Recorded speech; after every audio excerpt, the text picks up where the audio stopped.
Erantzun zion gizonak.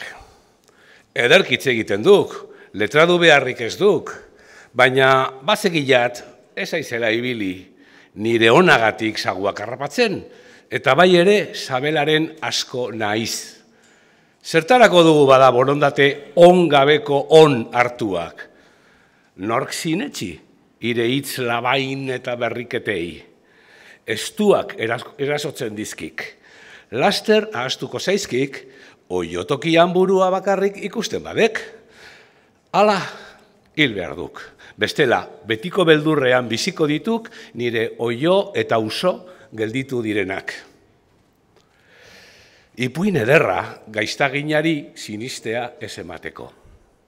Estuak edozer erasotzen du.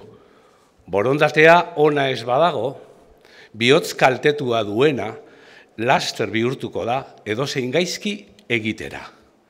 Etxeetan hazi ohi diren azeriak ez diote hortzik egozten oioari etxekoen aurrean, baina ezkutuan, bai. Kalteginak beti kaltea, gaiztoa bada borondatea.